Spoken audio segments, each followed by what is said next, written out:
morning, good afternoon, good evening, ladies and gentlemen.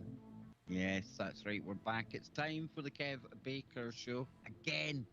Already, where are the days going? Of course, I'm coming to you from Smart City, Glasgow, right here in Scotland, and we're going all the way around the world from America to Australia and hopefully just about everywhere else in between. Thanks to Truth Frequency Radio, the home of the Kev Baker Show, Freaky Friday, Quantum Connections, and so many of your favourite shows. A big thank you to Chris and Cherie Geo for playing host to the craziest podcaster in Scotland. Yes, it's definitely a title I have bestowed upon myself. And of course, today we're going out on Twitch TV as well. And I'm not alone. Not only do I have GD Bakshi with me, he's always here in spirit, but I have got an equally crazy type person over there in California. And you know me, crazy is a term of endearment. Yes, indeed. So I'm talking about my good friend and a fellow maniac in the Matrix. It's Jimmy Jeans. How you doing, man? I'm fantastic. How you doing, bro? It's good to see you, man. What better when you stop eating that microphone? Okay. Push it back away from you. Push it. Yeah, Push it sorry away. about that. Yeah. So anyhow, yeah, I'm doing good, man.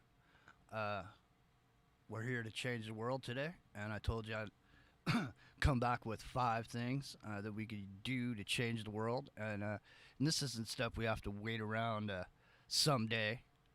This is stuff we could do today. So, you know, I came packing. I'm cocked, locked, and ready to rock, my friend. And I know you're ready to go too because you're eager, as I am, to move past this stymie phase of where we don't know. We're like zombies. We don't know where to go, or what to do. So Speak for yourself, my friend. My world is a calm and tranquil place. That the quantum observer has found a little spot where I can just unplug, unplug from most of the craziness. uh huh. And before we even get going anywhere, I caught a little bit of your show with Doc McCairn. It was very early this morning. Anne was on her way to work, so I checked YouTube. I remembered you said he would be on. And what I caught, very good show. Another man, Doc McCairn, who is very keen to see an improvement in the world. As I would imagine, Jimmy, most of our audience probably would love to see the world be in a better place. And that's why I think today's topic that you've picked, making the world a better place, I think this could be good fun, dude. It will definitely be some good fun, and it might be actually informational and fun at the same time. So it's a learning experience today for everybody, including myself. I have to reaccommodate myself to look at some of this stuff because this technology has been around for a bit. You know, I mean, I was, I don't know if you did you want to get into a few things that you got on the table before we get into the subject matter, because this is something this subject is exciting to me, and it gives me really great energy, and I get really ramped up to talk about it and hyped up because it's something that we can actually do, you know. And so, and I like anything that makes as less of an impact on the environment as possible. And so, so I'm ready to jump into it anytime. But I know there's so much current stuff going on that maybe we should touch on a few things that you might already have on your mind before we get Yeah, into. nothing, dude. Nothing. We had the plan for the show. There was no need for me to come and do the death scroll to look for content today. I had it in the back of my mind. Jimmy Boy has got a topic. We've got it covered. We've got a pile of links here. You've got some audio. We're good, dude. We're good. I have nothing on my to-do list. All right, well, let's get into it then. So, you know, we've spent countless amounts of hours in being on the air, looking at technology. Okay, and let's just say there's a certain perspective on technology in general and moving into the future, right? So a lot of times what we do is we use our filter mechanism when we look at something, and then we filter out most of the information and only jive with what's correlating with our particular idea. So let's say every time some technology comes out, man, it's mark of the beast. You know what I mean? When they came out with a credit card, it was a mark of the beast. They came out with the barcode, it was a mark of the beast. It's always the mark of the beast. It's always something. And so the thing is that we talked about before. Um, you know, you get the future, the dance floor in the future. There's nobody on it. You got to get on the dance floor if you want the future to happen. And so we've been in this place where we're sort of stagnated because we're caught up in all these political paradigms and these ideologies and these fights and these bickerings and all this stuff, man. When you realize it's, a lot of these back and forths, this is a waste of time, man. If you spent that same amount of energy that you spend on these meaningless back and forths over nothing, and you took that same energy, just like we were talking about the guy yesterday. He built himself a cabin, he's living there. These are the skills that, I mean, I'm just saying, if you're going to spend time and energy on something, it should be something that's going to benefit you in some way, doing research and stuff. You've got this skill where you can find the most heinous, patent that's come out under DARPA or whatever to correlate with the technology to make it look like the mark of the beast or whatever. But, if you did that same investigative work for yourself, you could literally, and we're going to help you do it today, show you, and you could find for yourself ways that you could exit the system stage left and never look back. It's only a matter of being chained to the system for your existence that makes you perpetually having to stay there. That's the hardest part, is breaking that chain. It's the hardest part to ever to leave a relationship that you've been in for such a long time. We've had a relationship with the world around us, the governments, the civilized way that we act, and all this, and things are changing, and they're changing fast. And the quicker they change, the harder it is for people in the older generations to, assimilate. Younger people, they're used to it changing fast, man. They've been in a millisecond world. They're living in a whole different reality than everybody else, than the older folks. So, there's a transitional phase. I think we've seen some physical representations of that over the past, with some of the things that have happened, with the knee taking and the football and the sports and the statues coming down and people tearing stuff down and so on and so forth. And that's mostly because a lot of the things that went on in the past and the memorials to those are no longer part of the social construct.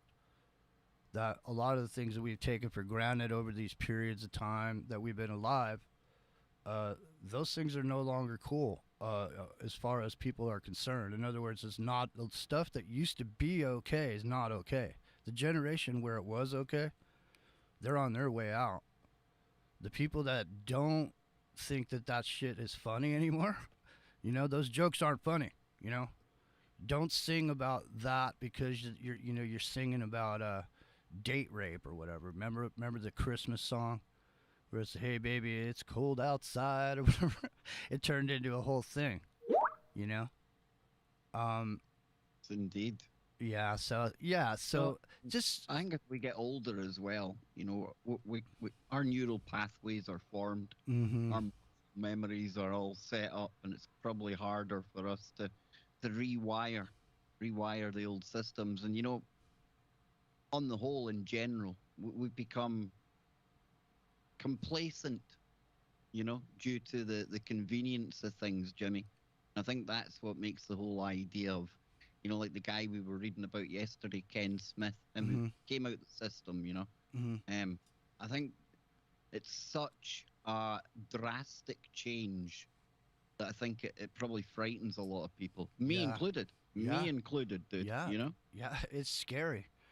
I mean, the future is scary because I brought somebody to the table today. We're going to listen to him in a minute. And it's somebody that I really pay attention to myself. I mean, if you were to ask me a question like, "Hey, Jimmy, who do you listen to?" or whatever, besides listening to Kev Baker show, I'd say, well, Peter Diamandis is one of the people I listen to, and he's a futurist. Obviously, he's created the X Prize here. He has a university here, Singularity University here in the Silicon Valley at the old Moffett Field facility. He's just teamed up with Elon Musk recently. Elon Musk is part of this X Prize thing. So him and Elon Musk came up with $100 million X Prize for finding ways to, deal with the carbon issue, whatever that means. So I mean, we'll see what happens there. But anyway, he's one of the people that I really pay attention to, and he's somebody that has an optimistic look at the future.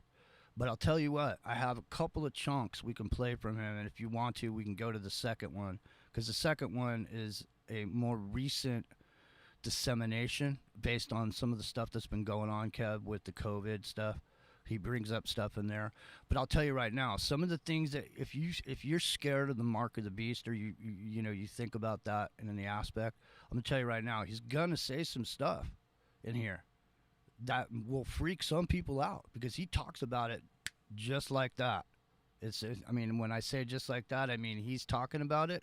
He's not talking about it, in my opinion, in any kind of a someday. What he's talking about, it looks to me when he's saying it, because I'm watching him, when he's saying it, it looks to me like he already knows that it's happening. It exists.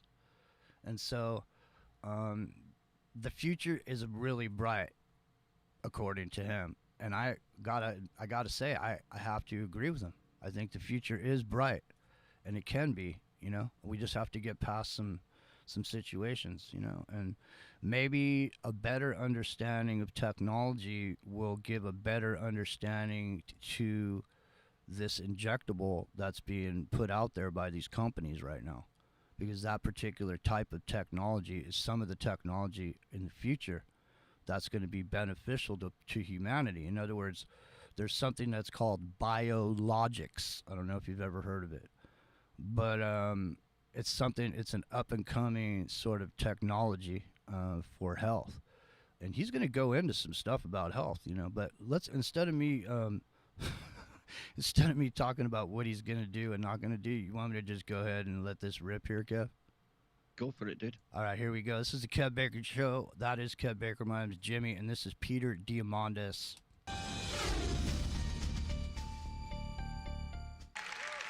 Good morning, everybody. We are living during the most extraordinary time ever in human history. And during our lifetime, that we're about to see the transformation of the human race. Truly something that blows my mind every time I think about it. And the conversation I keep having with my colleagues, my friends, my investors, my community in Silicon Valley goes something like this. People have no idea how fast the world is changing. And I want to give you a sense of that, because it fills me with awe and with extraordinary sense of responsibility for how we guide it, what we do with it. This is the computational power of our planet. And over the last 40 plus years, from the 1980s to 2000, we were in a period of what I call deceptive growth, where the growth was slow. It was beginning to change us, but we didn't feel it yet. And then we enter a period of disruptive growth, where it's exploding onto the world, and you saw part of the implications from what Jeff Dean was saying. And the implications of that explosive disruptive growth is that we're plummeting the cost of bandwidth, millions of times cheaper. Computational costs are dropping through the floor. The cost of memory is dropping through the floor, and global connectivity is exploding on this planet. Now, there are two implications I want to talk about during my presentation that are critically important. The first is that of abundance. And I had a chance to write a book called Abundance, The Future is Better Than You Think. And here are the facts. The per capita income for every nation on this planet has increased 300%. Our lifespan over the last 100 years has increased 2.5 times. The cost of food has dropped 13-fold. Energy's dropped 30-fold. And then on top of that, what we're seeing is the following. Literacy on this planet over the last 100 years going 12% to 88% across the globe. The cost of transportation going 100 times cheaper. The cost of communications going 1,000 times cheaper. And the cost of knowledge and information, giving Google, billions of times cheaper. For every single person. For a child in Mumbai, having access to knowledge and information as good as the President of the United States had 20 or 30 years ago. A child, the poorest child in Mumbai, in a smartphone, having access to the same knowledge and information that Larry Page has on Google. So, besides creating this abundance and demonetizing the cost of living, what we're also seeing is we're about to see the transformation of the human race. And when I say that, we're going to change over the next few decades how we raise our children, how we govern ourselves, how we communicate person to person, how we employ ourselves, commerce, entertainment, and we're about to become a multi-planetary species. And here's the most amazing thing. It's happening during our lifetime. It's happening during your lifetime. It's happening in the next 30 years. So don't blink. So what's driving all this? This is Gordon Moore, one of the co-founders of Intel. He and his partners started in 1958. And by 1965, Gordon Moore had noticed something on the chips that they were producing at Intel, the integrated circuits. And he noticed that the number of transistors per piece of silicon per dollar was roughly doubling every 12 to 18 months.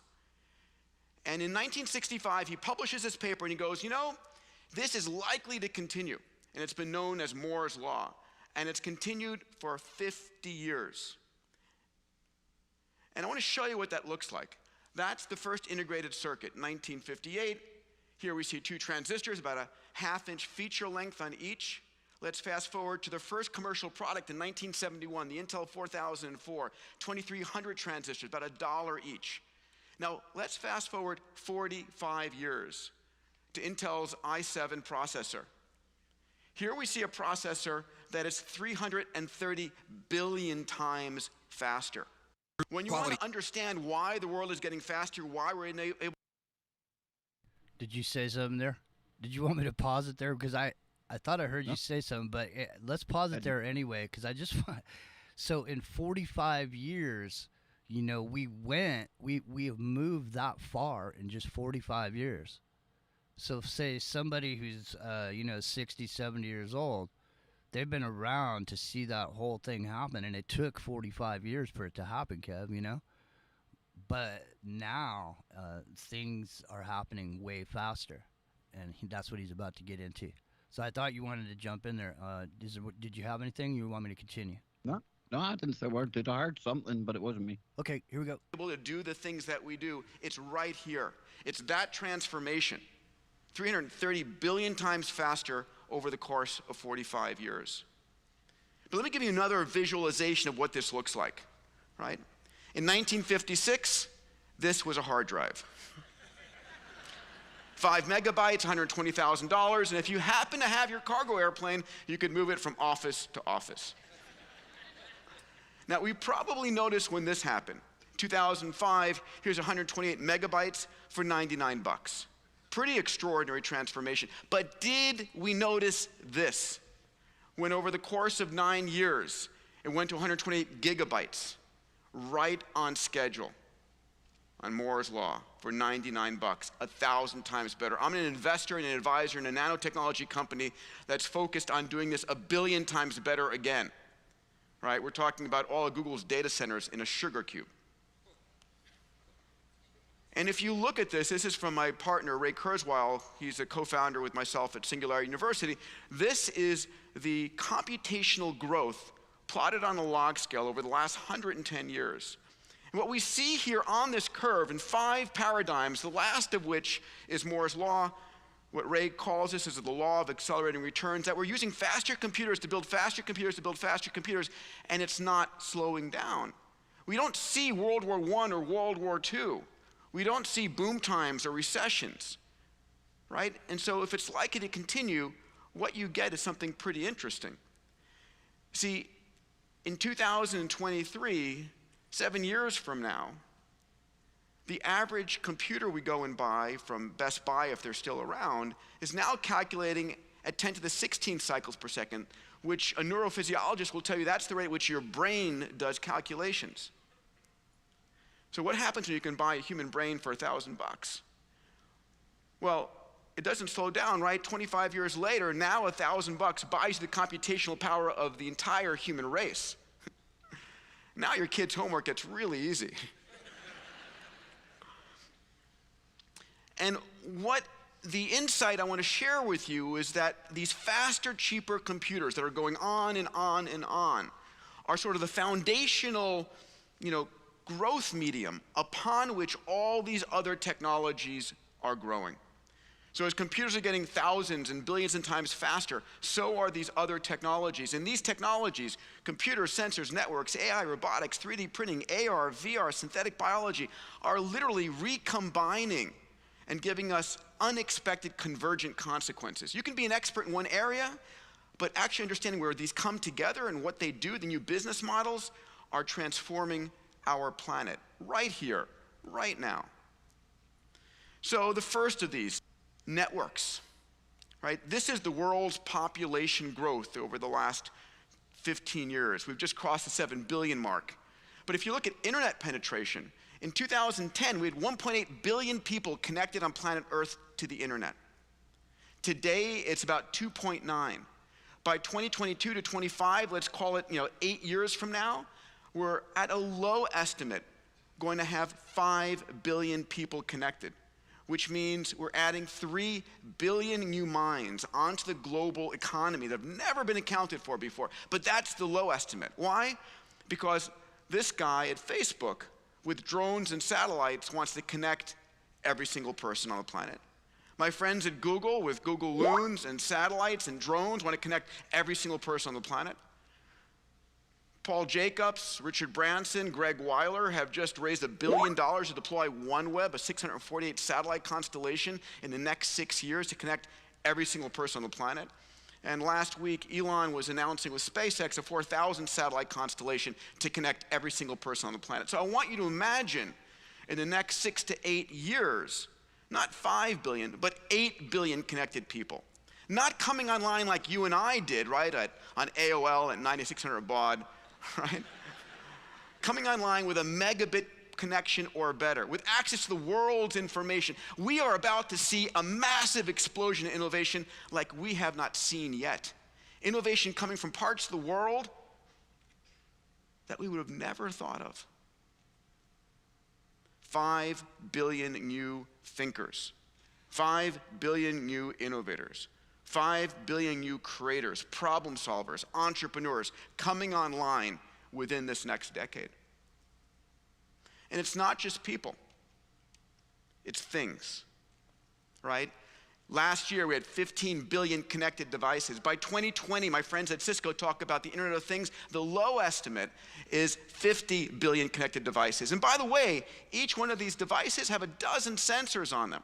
We're talking about heading towards a world of 1 trillion sensors, where everything is being seen and measured and known. Fast forward 10 years later, now we've got 500 billion connected devices, 100 trillion sensors, sensors everywhere, in micro drones, on the fabrics, inside your body, right? Letting us know anything we want, anytime we want, anywhere we want. And oh, those sensors on your body and in your body. Let's hold it right there, Kev Baker. I see we're coming up on the break. You want to jump in here, bruh? We are coming up on the break, and no, we'll discuss it on the other side. I think what a lot of this guy's talking about, though, I think he's got an absolute arousal for getting 5 billion people's data as opposed to anything else. He definitely does. He definitely does. So we'll be back on the other side, folks. More from Jimmy Jeans and how we are going to change the world. Don't go anywhere.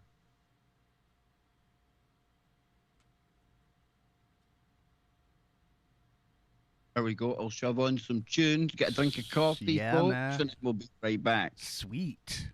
Does that sound, Jimbo? Excelente. Yes, indeedy. All right, man. Let it rip.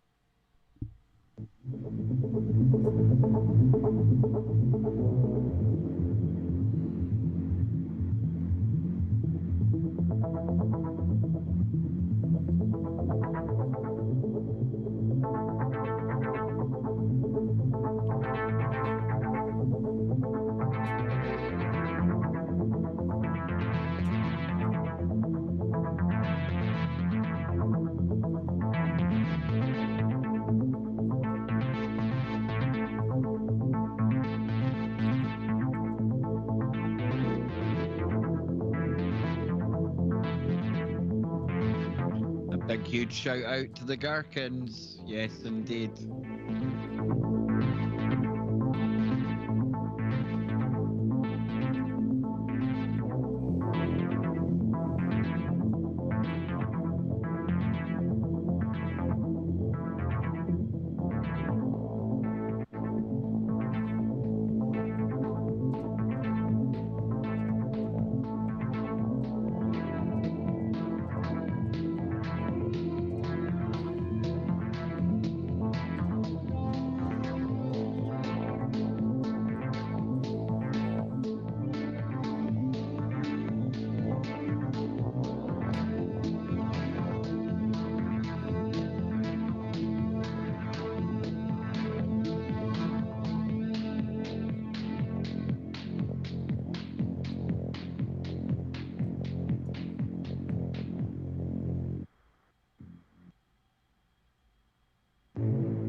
Hold on tight, folks. We're just waiting to go back to the network. We're getting a little cup of coffee, a little PPP. Then we'll be back with you.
Welcome back, ladies and gentlemen. You're tuned into today's KBS Live right here on Truth Frequency Radio.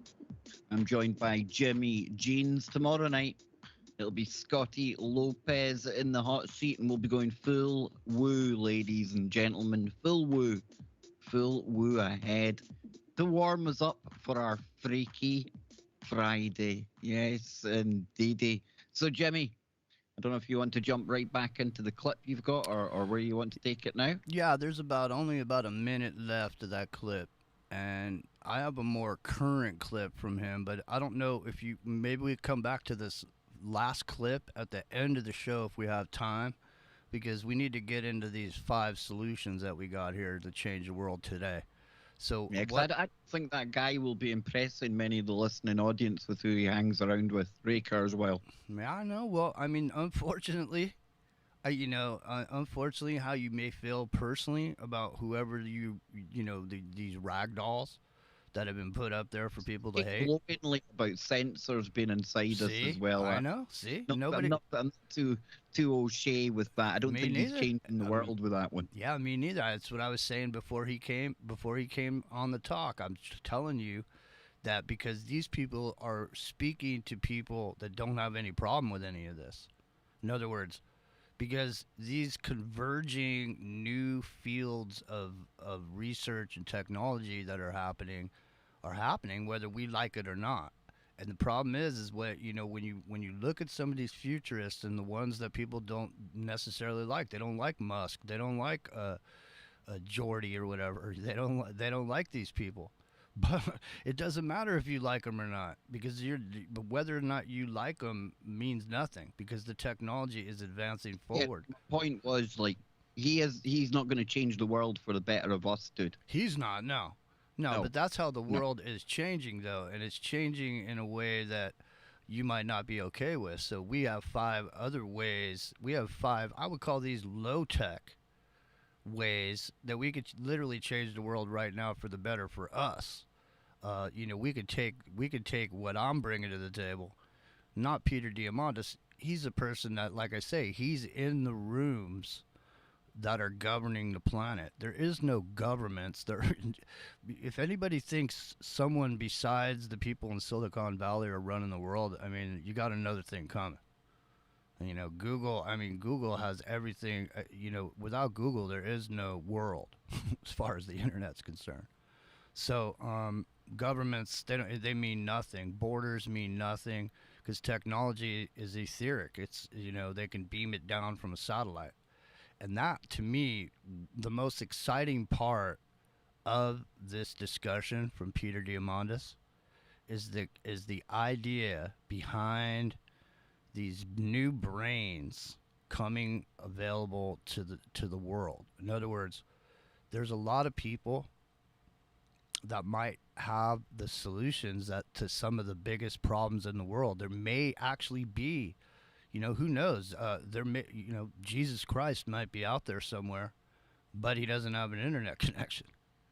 You know what I mean? And all of a sudden, he comes online, and then there he is, and then he comes online, and he goes viral, and next thing you know, boom, everything turns out the way everybody thought it would. There's a, there's a million reasons why, if you have the capability to connect all these people and to have access to every bit of information. In other words, you used to have to petition the queen to ask a question to find something out. I mean, it's common people have never had access to information. The information is what made wealthy people wealthy. Common people have been kept in the dark. And so, to me, it's very exciting. You could put a device in somebody's hand in some country that you've never heard of, that may just have an idea about something that no one's ever thought about. Could be an Einstein or a Tesla or some kid in a hut somewhere in some third world country, man. I'm just saying. The idea of these minds coming online, and then to look at the whole globe as a brain, and every one of us is a cell in that brain, is a part of that brain. Because that's really the esoteric representation of the way the world actually does work. We are all part of the same thing. We are all connected to each other. What I do to you, I do to myself. Period. That's it. So this is an artificial way of getting these people online, and by the technology by them making the technology available to get people in rural areas off not being online and getting them online, that is where we can now take that same idea that they're using there for our benefit. You want to get off the grid? You want to build a life for yourself that is basically perpetuating. In other words, once you set it up and start the wheel rolling, the wheel just almost keeps rolling by itself. I mean, occasionally you might have to hit it with your hand just to give it a little push, Kev. But I mean, you can So build what's something. some of these things you've got then? So what's some of the 5 things? Let's get into All them, right, man. let's start with that first. We'll start with the first video there that I sent you with aquaponics. Okay, this is a key to any healthy future for this planet.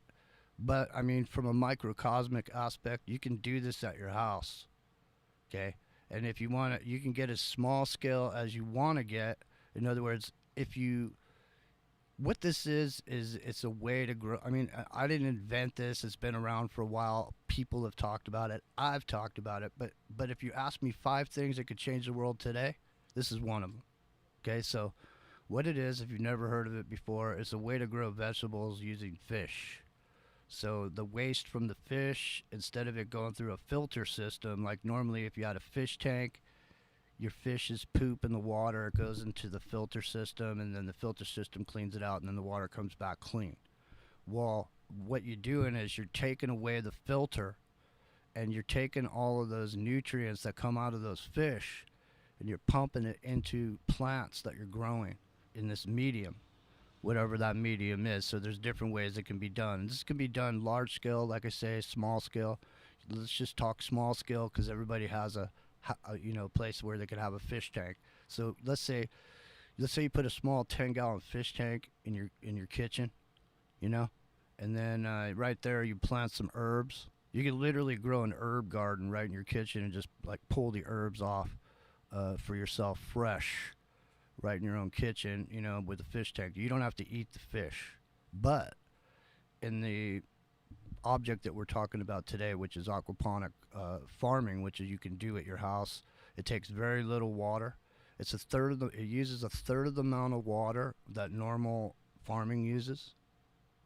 Okay? Then the second thing we're going to bring to the table is an atmospheric water generator that is generating water out of thin air. And so the thing is most of the issues with buying properties where you want to get some cheap property or get off the grid or make yourself a little homestead or whatever it is, the biggest problem you have there is you have water issues, because you need water, and you need water to grow your crops. You need water, period. So atmospheric water generator is another thing we're going to get into. It kind of ties right into the aquaponics. Is what you want to do is generate your own water to obviously perpetuate your aquaponics farm. So you want to get into that first video, man? I think it's like 3 minutes long, but it gives a detailed explanation about it, Kev. No problem. Here we go.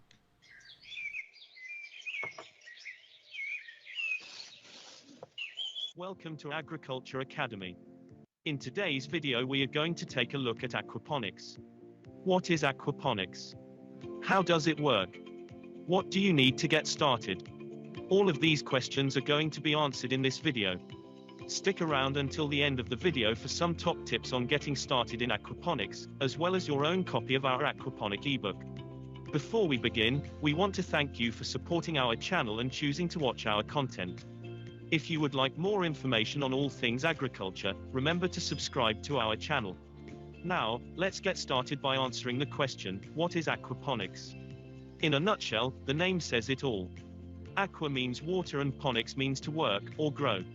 So basically, aquaponics is a method of growing plants in water and using this as a habitat for rearing fish too.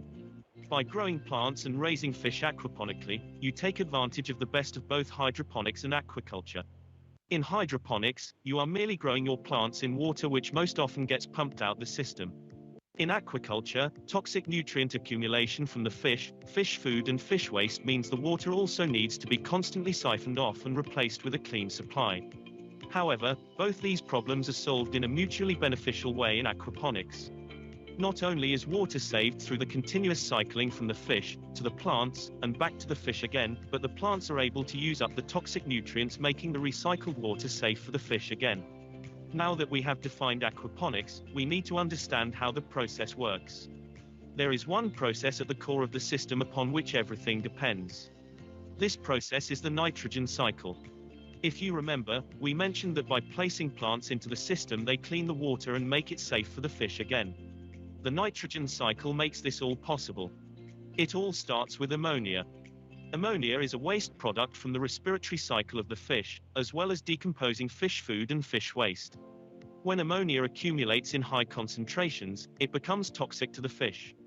On every dark, wet surface in the aquaponics system exist nitrifying bacteria known as nitrosomonas. These are naturally occurring and extremely beneficial because they convert the ammonia to nitrite. Unfortunately, nitrite is even more toxic to the fish than ammonia. Luckily, there is another class of bacteria called nitrobacter, which convert the nitrites to nitrates. And this is fantastic because nitrates are a great nutrient source for the plants. So, as you can see, the nitrogen cycle is an extremely important process that converts toxic waste products into less toxic nutrients that the plants can use. Now that the importance of the nitrogen cycle and the beneficial bacteria have been made clear, we are going to highlight the role of something called a biofilter. Biofilters can be made of any inorganic substance, like gravel or a hydroponic substrate for example, and are included in an aquaponics system to provide a place for the beneficial bacteria to live and proliferate. The biofilters provide a large, dark and wet surface area on which the nitrosomonas and nitrobacter survive. Water from the fish tanks is pumped through these biofilters, the ammonia gets converted to usable nitrates, the water then goes to the plant tanks, the nitrates are used, and the water is now safe to return to the fish tanks. If you are feeling inspired to start your own aquaponic endeavor, then you are going to need some important equipment to get started. We are going to list the most basic products that you can use to build a simple system, perfect if you are a beginner. First of all, you will need a fish tank. This can be made from a variety of materials, like stainless steel, lined wood or plastic. The size of the container will depend on how many fish you are wanting to stock. Secondly, you will need some media beds which you will use to grow your plants in. Media beds can be made from similar materials to the biofilter, like gravel or a hydroponic substrate. If you are thinking of growing your plants on floating trays, then you will also need some raft beds. Whilst your media beds can serve the same purpose as a biofilter, you may wish to include a separate system into your design if you have the space and resources to do so. In order to circulate water throughout the system, you will need water pumps. In order for these to work, you are going to need to connect them to an electrical system. This can come from the grid, or be solar, depending on your preferences. If you live in very hot or cold regions, then you may also want to invest in water heaters or coolers to warm the water in the winter and cool it in the summer. And that is aquaponics in a nutshell. As promised, we have some top tips for those of you who are still tuned in. Tip number 1, start small. If you have little to no experience in aquaponics, rather start with a small system and expand as your experience and confidence progresses. Tip number 2, choose your plant and fish wisely. If you are wondering which species is best for you, first take a look at those that grow best in your climate. Trying to rear cool water fish in tropical areas can be quite difficult and increase the costs of cooling the water. It is also important to use complementary fish and plant species. Tip number 3, test your water regularly. Fish are extremely sensitive to nutrient and pH fluctuations. It is therefore important to take daily, or at least weekly water readings. You can purchase simple, cheap kits online or from aquaponics stores. And that brings us to the end of this introductory video to aquaponics. We hope you learned something new. If you have any questions... There we go. There That's it the is. aquaponics then, Jimmy. And I know we've talked about this on a previous show years ago. Yeah. I think Nano Girl as well on the top of my mind. She's highlighted aquaponics a few times. This is definitely something that is very, very interesting indeed. You know, Yeah. living in a city, just having a little bit of garden would be a good start, you know. If I had a garden, I'd be trying to grow a little bit of veg, at least a little bit of my own produce, you know. Yeah, well, there's these cool ways that you can do that in small spaces like you have, for example, because you can go down to, like, say, a hardware store and buy a tube PVC pipe that they use for, moving water. That's good for, people or whatever. Anyway, you can drill holes in the side of this thing and you can make like a vertical growing space where you grow up and down instead of flat. So a lot of times when you don't have space, and even in a small space, I mean, you can go as big a pipe or as small a pipe as you want, depending on your size of what you're doing. But Yeah, I mean, just even learning how to grow stuff. I mean, it just the thing is it enhances your personal life, you know, because there's more Rons over in the chat room over here, and he's talking about he's been doing this for a bit, you know, and he's saying it's not easy to do it, and there's a learning curve, and that's true. But overall, from the perspective of what this is potentially capable of doing, for example, let's say an urban situation, you're going to have a whole bunch of new office spaces that are going to open up because there's not going to be people sitting in cubicles anymore. And so all of a sudden, you're going to have these giant high rises that have nobody in them anymore.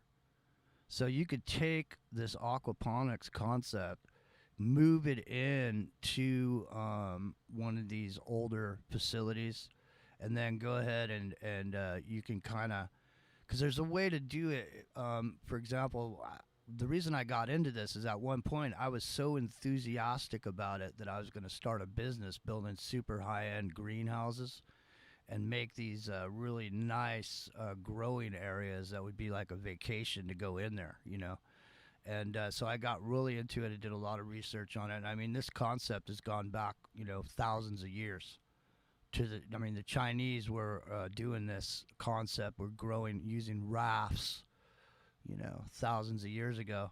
But closer. One thing I'll say about Ron, Ron doesn't just talk the talk; he walks the walk. Yeah, man. He is very similar to the individual, the gentleman that we were talking about yesterday, who made the decision just to get out the system, get off the grid. I tell you what, if I was over on your continent, Ron, I would be driving to your location right now, sir. Right now, because tell you what, he's got it all coming together there, dude. Hey, those old soda bottles, those 2-liter soda bottles? You could take those things, you cut the bottom off them, and make them into planters. And you can put a bunch of them and nail them onto a board so that the nozzle faces down to the next one, and cut the bottom off of that one, and you pump the water up to the top of that from your fish tank, and then let the water come down through those into one into the next one, into the next one, into the next one, until it goes back into the fish tank. And you can make a really cool, whole waterfall situation that has like a nice sound to it, man. A nice relaxing sound. I'm just saying, you're tending to these fish. You're just watching your goldfish or whatever you got in there. You just go down and buy these cheap goldfish that they use to feed snakes and stuff. You can go buy them. They're cheap. Just throw them in there. They start to grow.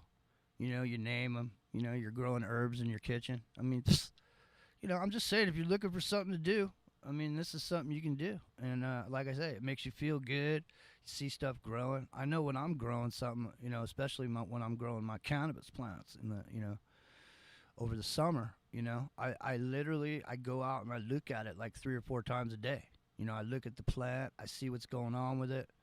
And I learned from growing those plants that, and I later found out that technically it's exactly what it is, but there's bigger leaves in there under the flowers, and those are the solar panels on the plant. And the bigger leaves are what gets the energy from the sun, is what pushes those flowers up and out, makes them grow. So, there's a whole system at play naturally, and, from a technological standpoint. From a low-tech standpoint, here's aquaponics right here. A third of the amount of water, you can produce a lot of different kinds of vegetables and stuff. There's a guy down in Australia, was the original dude that I ever heard about this from, and his name's Maury Halpin. It's an Australian dude. And I mean, he did his in a bathtub or whatever. That was where he had his fish to begin with. So he has a lot of success. He, since then he's become a worldwide expert. And this is being done on a commercial basis. What's really good about it too is they have the way they set the pools up is that they set up these giant pools, and these rafts float. And they start at one point, and when they get pushed down one by one, and by the time they get to the other end, they're fully grown. And so what you have, like down in Mexico, they have commercial operations like this, and people are working. Even people in wheelchairs can go and be productive because there's no bending and stooping for the picking. Everything's right at the 4 foot level.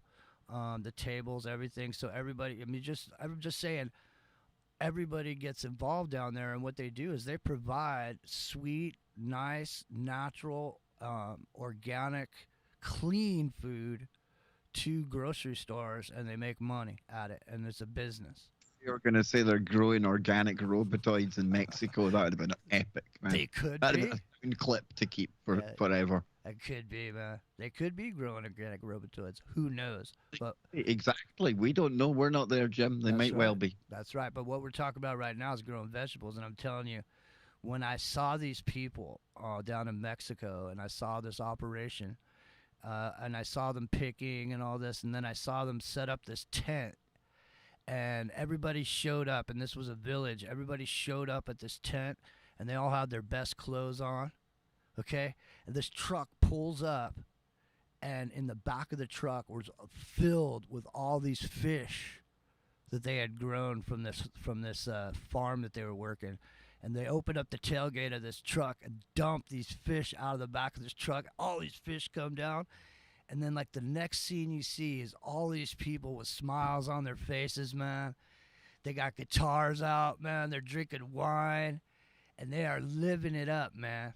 Living it up. Because what is one of the biggest things you got to overcome in life is having a way to feed yourself. So if this has potentiality, for me, this is a winner.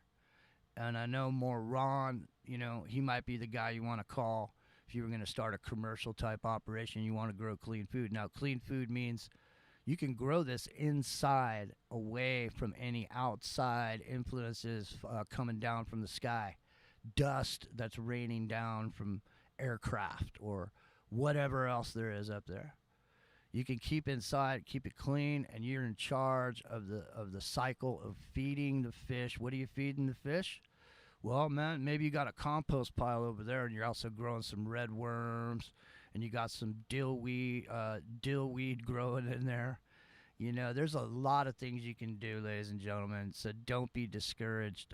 If you can get yourself a little chunk of somewhere to do it, you can do it. And we're gonna. Yeah, fancied that, Jim. We've only got a couple of minutes before the break, but finding yourself a little plot of land, just removing yourself from the grid. Well, before this whole thing was happening, I had this whole concept of something I was going to do. But I mean, I put everything on hold now because I'm not sure how what the future is going to hold as far as what I'm going to be doing and where I'm going to be going. So right now, I got my plans on hold. But see, the thing is all this stuff that we're talking about right now, it's inside my brain. I don't need the internet. I could show up anywhere right now with nothing and put this whole thing together because I know all this stuff forwards and backwards. I don't know everything about fish and how they're going to die if I don't do this or that. Obviously, I'm not I'm not up on it to that point, but what I'm saying is I can take a lot of these ideas that we're talking about today and I can make them work for me no matter where I go because I have it inside of my brain. I'm not relying on the internet to be able to survive if something happens.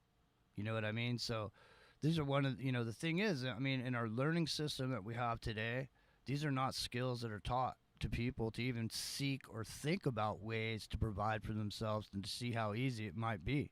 I mean, yeah, you got to go to work 40 hours a week to some job.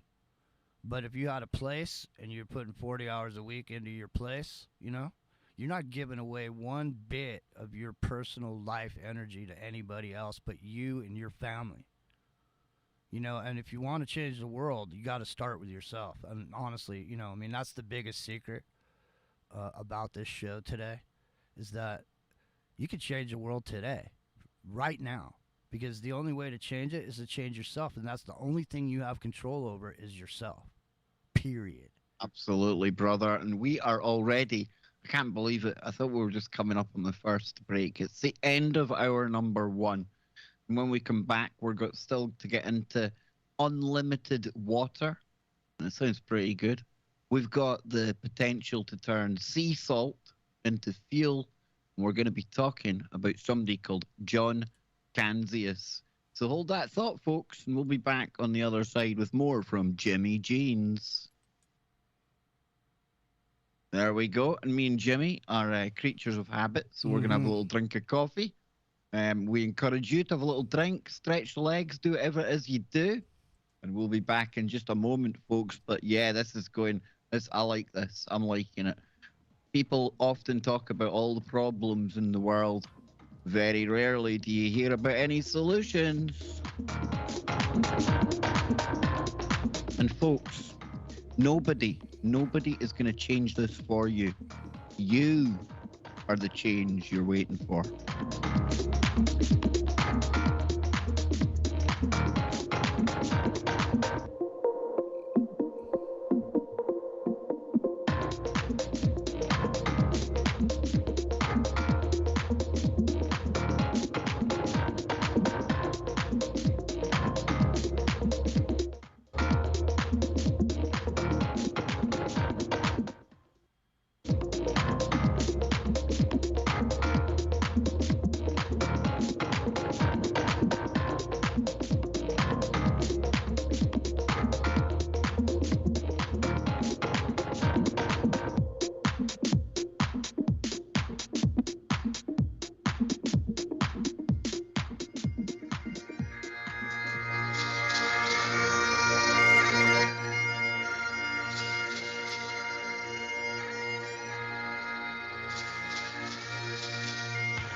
There we go. We are back.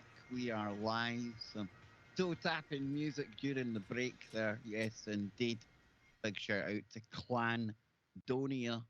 You can see them performing most weekends in Glasgow city centre. Yes, indeed. You'll recognise them straight away. They look like they've just arrived out of a scene of Braveheart. It's absolutely fantastic. And talking of Bravehearts, we've got Jimmy Jeans here with us today. his hair looks more and more like something that Robert the Bruce or one of these ancient Celtic warriors would have had on the go back in the day. And today he's telling us how we make the world a better place. Number one move on my part would be to remove all the political class from the world. But hey, that's totally unrealistic. Well, yeah, I mean, I didn't. I have a Not couple. realistic. I got a couple of those too. But really, what I'm doing, We're staying today, though, exactly. We're staying practical with it. Things we can actually do, right? All right, listen, I want to get into, atmospheric water generation is something that, obviously whose time has come.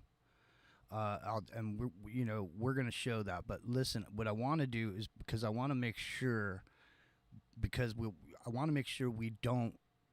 go to the salt water guy first. Okay? Because, when we show the technology from what could be done with salt water, then when we show what we can do with generating water, then you can extrapolate that. So we can show how water, or in this particular case, salt water, could be used for fuel. Now, I also want to point out, this video is from 2007. All right? So they knew how to do this in 2007. There's video evidence of what this guy is talking about on this newscast here. Now, this dude died a couple of years later, like 3 years later, 2010. Okay, so I don't know whatever happened to the technology, but here it is. And I'm sure you guys will be thrilled because, originally the reason how he even found out about it was he was looking for a way to get rid of cancer. And so what he had devised was, he said, well, what if I take metal, microscopic pieces of it, and I put it in there, and then I hit it with radio frequency, that I could kill tumors and this and that. That was his idea. So there it is. I set it up, Kev. Let her rip, because I'm wondering, whatever happened to let's set in salt water on fire, man? Because how much salt water is there, by the way? That would put a lot of people out of business. And guess what comes out of the tailpipe, dude? Nothing. There is no global warming. But anyway, I guess that would jam everything up to be able to set salt water on fire. How ridiculous. Right, Kev? Ridiculous, huh? Just waiting. I'm waiting for you to tell me to play it, dude. Hit it! Instead of paying almost $4 for gas, how would you like to run your car on salt water? Now, it may sound crazy, but wait until you see what a local inventor has come up with that could change the world. And as Channel 3's Michael Mara shows us, that's not all he's trying to do.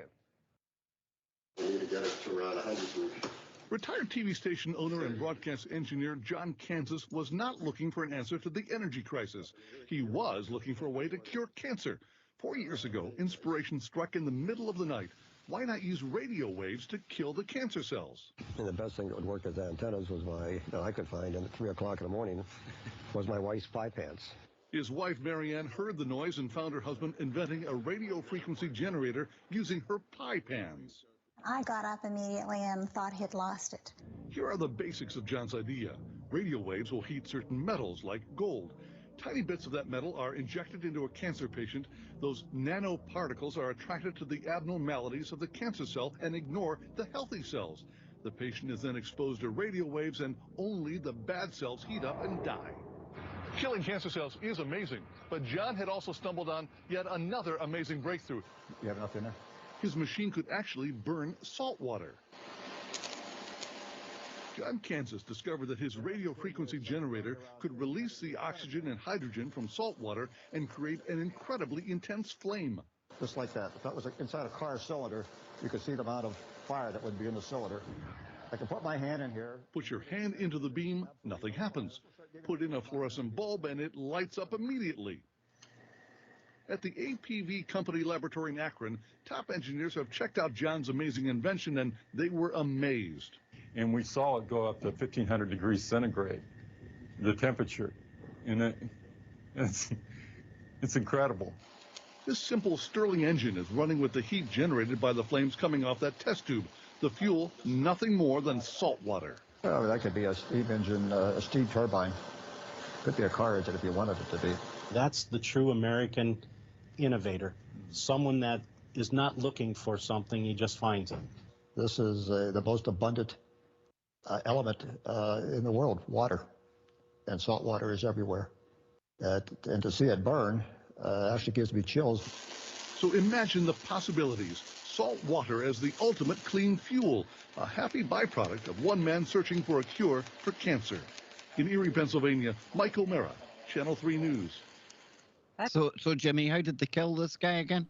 Well, I don't know because I didn't know he was dead until today when I went back to the memory hole and pulled this video out because, you know, the thing is you would have to know you know what my search term is?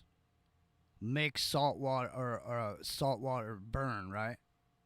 And this is the video that comes up. But if you didn't know to search for that, this video is in the memory hole. But I didn't know. And I know it wasn't exactly the same thing, but wasn't it back in the day Ford had a car that ran on water? Yeah. I mean, there was another guy who had something that was running on water, and he had died mysteriously. I think a lot of alternative media have used him as a storyboard for different discussions, because a lot of times these people die. So what I did do is send the Wikipedia on this dude over to you, because I'm sure in there it'll say what happened to him, as I didn't even read it myself. I didn't have time. But Mike Montalban's saying brown gas. That's another thing where you generate some hydrogen in your vehicle, and then you take that gas and you pump it into your injection system, which makes your gasoline supposedly burn hotter and more efficiently. So there's some people that have said that you can get more gas mileage out of putting a brown gas unit in your rig. I looked into those too. They were easy to build too. I got all into that, man, for a period of time. I got into the hydrogen and figuring out how to generate it, because I watched, there was this old video, this guy that had made this multi-fuel vehicle for himself, and he adjusted the timing in different places, and he had this switch inside the car. He could just switch it from one fuel to another. He could pull up and get ethanol and run on that, or he could go over there and get hydrogen. He could run on that, or he could run on gasoline, or he could run on natural gas. And but the hydrogen generation thing was something that you could just do at home. And if you can just generate your own hydrogen, but everybody's afraid of hydrogen because they're afraid it's going to blow up. But that's very same little old man that I'm telling you about. He used to work for GM, General Motors. And he was doing this with these old flat pan, rigs that they had. But he took this, he went and bought a tank where he kept the hydrogen in the back of this rig he had. Is like a little Ford Escort or something. And he literally said with that tank that he bought, he said you could shoot it with a 357 Magnum and it wouldn't do anything to that tank. So there's no way that if he got rear-ended by a car that tank would explode. So he was basically insinuating hydrogen is not as dangerous as they make it seem, because obviously you could generate it with something called a Joe cell. And so I got all into the hydrogen, and I really thought it was viable, and then, this whole subject, like I said, it's exciting to me. So that's why if I'm eager to learn and I have all this information at my fingertips, like we were talking about earlier, these brains, all of a sudden these solutions appear that weren't there before, and your landscape changes now because you have options. So it's clearly demonstrated right there. It's not a conspiracy theory that you can generate that kind of heat and that kind of flame from salt water. So that dude was just taking plain old table salt and pouring it into some water and setting that on fire. So we're going to talk about how to generate your own water in a minute, but it looks like Kev's ready to go with maybe what happened to this guy and more about his career, because I don't know anything else about him other than he invented a way to set salt water on fire and maybe cure cancer. I don't, all in the same sitting or whatever. 40 years, though. Go ahead, Kev. Well, it says here he was an American inventor, radio, TV engineer, one-time station owner, and ham radio operator from Erie, Pennsylvania. He invented a method that he said could treat virtually all forms of cancer with no side effects and without the need of surgery or medication.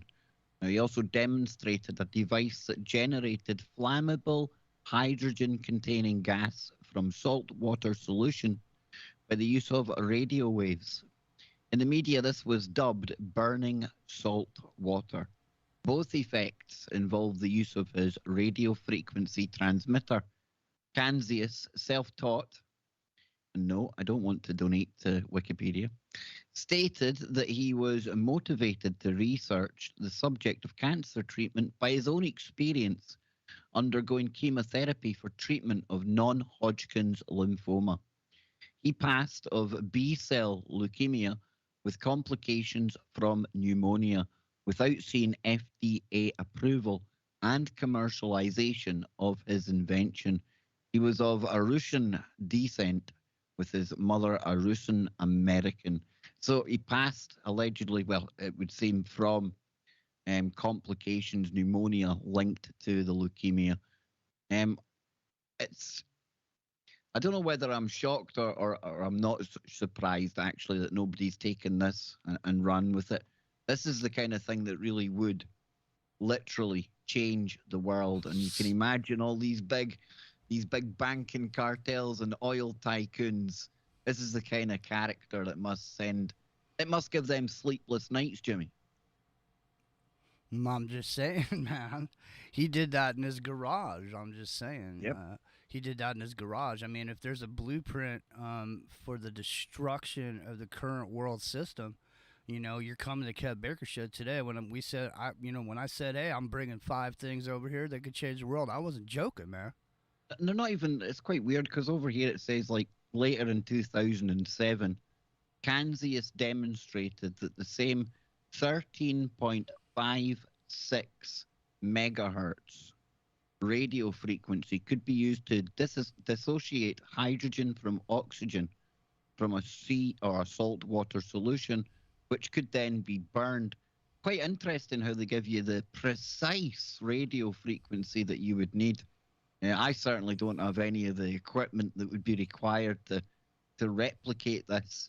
But pretty cool how they tell you the exact frequency, Jimmy. I don't know. Maybe people should try it. Well, there you go. If you're technically minded and you know what you're doing, folks. I don't want people blowing themselves up in the bath, you know? Well, you got a transmitter, like a ham radio transmitter. Maybe that's what he was using in the beginning, because his wife said she heard some rattling in the kitchen, and it was him trying to get these aluminum pans she had in there.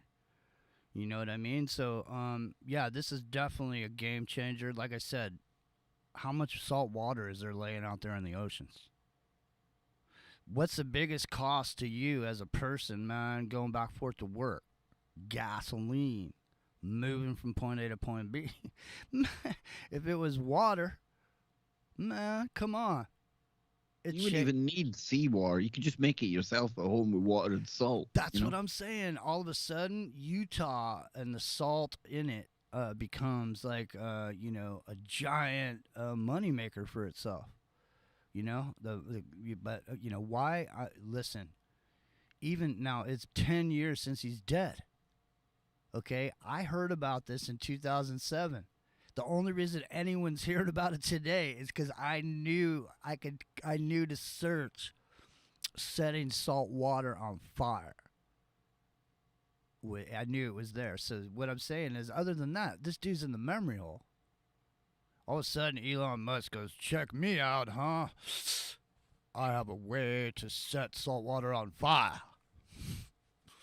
No, seriously, man, this changes the game for everybody. So all you need is a little bit of water. And Kev Baker, we have our next chunk. Now, those are 2 things so far. Here's our 3rd thing, which is, it's called the atmospheric water generator. But that's just like a fancy term for dehumidifier. So, listen, most of the atmosphere, ladies and gentlemen, is water. All right? Period. So it's out there. It's just sitting there. It's doing nothing. It's just waiting for an opportunity for you to have a nice glass of it. Don't they come out? There wasn't there a case out in America at one point? I don't know if it was true or not. I remember the alt media talking about it. I've talked about it where they were stopping people in America from collecting rainwater. Do you remember that? Yeah, I do. And that's because they think they own the water or whatever. Because when you own something, you're supposedly own it from the center of the earth into the center of the universe. So everything in the space around you and up is yours. So that's when the people turned over their airwaves when Bill Clinton turned the people's airwaves over and sold away the spectrum is when everything's changed around here.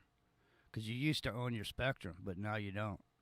Now it's public, and whoever has money can buy the spectrum. So if you didn't buy your spectrum, you're out. But here, you don't even have to care, ladies and gentlemen, because listen. All right, listen. So you got off the grid. You need to eat. Okay, we showing you aquaponics there. Okay, and just put this burning salt water aside. You can't really use that off the grid right now. But what you do need is water. Water is what everybody needs now. The idea of a dehumidifier, where if you live someplace, you might have that. You got that tray, you got that thing. It's sitting in your house, and you got to empty the water out of it every day. All right, that's the same idea. So just imagine that. That's what we're talking about. So you can literally have one of those just about anywhere, and anywhere you are, you can pull water out of the air on a daily basis. You just leave it sitting there, and eventually you come back and there it is. So you could literally be out in the desert. You can buy acres of land out in the desert for almost nothing. What's your biggest issue out in the desert? You're sitting there going, how am I gonna get some water out here? There's no water around here. Well, here you go. Now, I learned about this billboard system that they had in South America, where it's this giant billboard, and people come from miles around with their white buckets to this billboard, the peasants, and fill their buckets to get fresh water. Now, this idea is done, and it's done large scale. If you had money, you could buy a unit that will process 15,000 gallons a day. All right, so you don't need 15. If you don't need 15,000 gallons a day, you can do this for yourself on a super small scale. This cat that we're going to talk about here, he's a success story, and he had an idea and he put it to work, and he made it work for a community, and he showed how this type of a unit can just be rolled in and start producing water anywhere. So anytime you're ready, Kev Baker, you can let that bad boy rip. We only got, 10 minutes left here before the break. Seems like everyone's looking for new ways to find water. Well, the reality is it could be as simple as pulling it out of thin air. Clean drinking water, a natural resource we often take for granted near the Great Lakes. But Moses West knows a water crisis is quietly growing. Everybody knows we're running out of water. A problem the retired ranger spent the past 4 years working to eliminate. All the water that we need it exists right here in the air. He believed so strongly in that idea. In 2015, West invented an atmospheric water generator, or AWG, a machine that takes in air and turns it into drinking water. We're at the place now, I think, making 50, 100, 200, 250,000, a million gallons of water at an incredibly low energy consumption. I think cheaper than groundwater by far. Cheaper than desalination. So far, 12 of these AWGs exist. West planted them in 3 areas, including the Bahamas, Puerto Rico, and Flint, Michigan. I need to engage with the people here, and I need to show them what this machine does, and they need to understand that it is their machine, and I am here for them. West says his AWGs are federally approved, and the water quality is also tested by the Colorado Water Authority. It's clean. It's good enough to drink. No bacteria or anything in it. So as soon as you turn it on, it starts making water. You may be wondering how these atmospheric generators are tied to Wisconsin. Most of West AWGs were manufactured right here here in Manitowoc. And the people of Manitowoc should be proud. Just one unit provides a city with hundreds of gallons of clean water. The best part, it doesn't cost residents a penny. West works with organizations like the Water Rescue Foundation to cover the cost. So far, the response in the community has exceeded his expectations. And they were very happy that somebody actually cared enough for them to come to jump over the bureaucracy, come to a private piece of land and do this thing. Doug Marseille, founder of Atmospheric Water Solutions in Broward County, shows how their machine, the AquaBoy, works. The air is pulled through this HEPA filter. Once it's through, it touches these condensation coils, chilled to 35 degrees Fahrenheit. The condensation becomes rain. It collects into a collection tray and goes into a collection tank with an ultraviolet light bulb in it to make sure it's pure and sanitized. Kills everything. Oh, yes. This meets the EPA definition of purified water. The AquaBoy can produce 5 gallons of water a day, so long as the humidity is at least 60%. But they can go bigger, too. We have a 1,500 gallon a day one installed on top of a hospital. They say it's perfect in a pinch, storm or not. Take storage containers, wait till it's full, drain it into the containers, have it refill, and you could wind up with 20, 30, 40 gallons of water that you could use over an extended period of time. They hope for their business's sake and everyone's that the technology is the first step in solving some of the world's toughest problems. Water availability, water sustainability, water quality. Solving problems by tapping into an unlimited resource. Yeah, there you go. That's pretty cool, dude. There you go. All right, man. So we're pretty far down the road here, man. These are things that these are the biggest problems of the world, really. You have food, water. You need water to grow food, so it's a cycle. So here you go. You're providing water for yourself. You got aquaponics using a third less water. There you go. So water is a problem. You know, there's a drought. There's water. You know, there's people that own water. You know, I'll give you, we're coming up on the break, so I'll harp on this water thing for a minute. Did you know, okay, so when I have my company, Kev, Anheuser-Busch over here, they have a giant plant where they make Budweiser and this and that. And it's full of tanks and all this, and these tanks it's a giant facility, and the reason I'm bringing it up is because I was all up in there. You know, while I was in there, you know, I'm chit-chatting with all the people that work there and this and that. And this one guy tells me, yeah, man, we use 7 million gallons of water a day to make beer at that one plant. So water, and, you know, they get rights to water based on their corporate viability. So there's, you know, Nestle and all these different people own a bunch of water. And you see, like, for example, the Bush administration, they went down, I'm pretty sure it was in Ecuador, and they bought a bunch of acres down there. They own these huge water supplies down there. Water is, you know, and, you know, the thing is look, if you've been alive for a bit, you used to hear about this a long time ago. People harping on the whole water thing. It was kind of like the same time they were harping about the ozone layer or whatever. It's so far back, you know, but the thing is, they were right about a lot of what they were saying back then, but back then it was like people just go, you're just a tree hugger. You know, you don't know what you're talking about. But see, it turns out that a lot of what they were saying back then, and back in the day, like in the 70s and stuff, about stuff being in the food and, you know, pesticides and all that stuff, those voices got squashed with the hippie movement. You know what I mean? It's like, you're just a hippie. Just a tree-hugging hippie. One of them dirty hippies. You know, there's nothing wrong with this food, you know? Nothing wrong with it.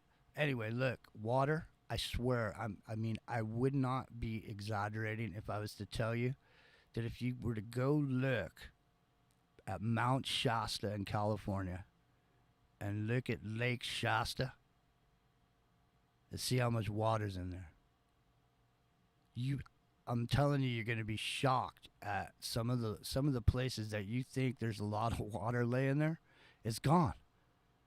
Look at the Hoover Dam. The water has never been that low, except when they were filling it up. There's dams here in California where there's not enough water to even generate electricity. So all of a sudden you see this cascading rise in energy prices, because all of a sudden these sources that were there before pumping electricity in are no longer there because the water's not coming through. Now they're not using those plants to generate electricity. That means they got to do something else that costs more, and they're going to raise your rates. See?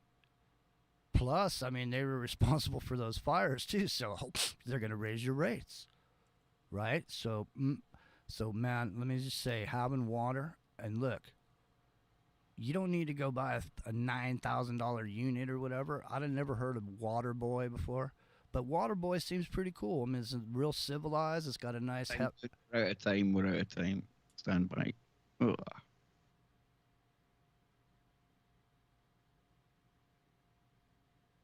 There we go. I think we actually missed the break there, dude. We ran over a little bit into the break. We were listening to you talking about the water there. Yeah, no worries. One segment to go, dude. We've got So the last one is that Jared taking control of your data, and then at the end, if there's any time left, I'll talk about structure and how you could build a house for almost nothing. But I think the Jared thing about being in control of your data in the future may be able to be making money from it. And if they change the way the internet is, you know, we talked about this before on your show, but I think it is key to changing the world, is to changing what goes on the internet and our rights on the internet. I think absolutely, dude. Absolutely. Well, let me get a drink of coffee. Yeah, bro. And then we will dive right back into it. Not a rabbit hole in sight, ladies and gentlemen. This is the calm before the build-up of woo towards Freaky Friday. And people are always asking, well, what can we do to make a difference, make a change? Listen to Jimmy Jeans. He's telling you exactly how to do it.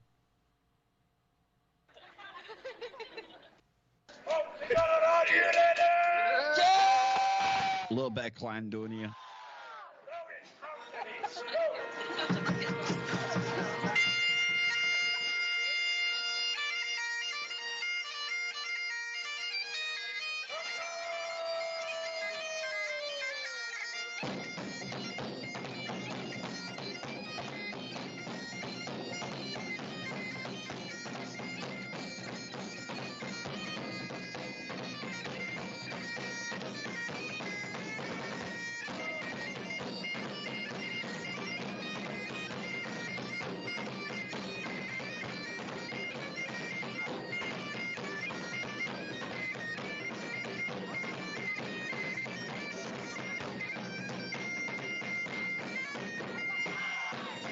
See, Jimmy, you'd fit in well with these characters with wild hair and all that on the go, man.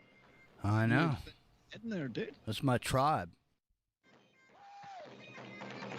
It's not one of their better ones I picked, I must admit, but they're good. There's a guy in the middle there on the drum, looks like John Brisson. Do you see him? Yeah. Yep.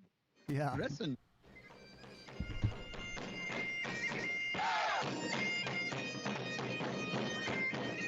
This could be a young Johnny Whistles on the end here. I'm telling you, wow, we've got it all going on.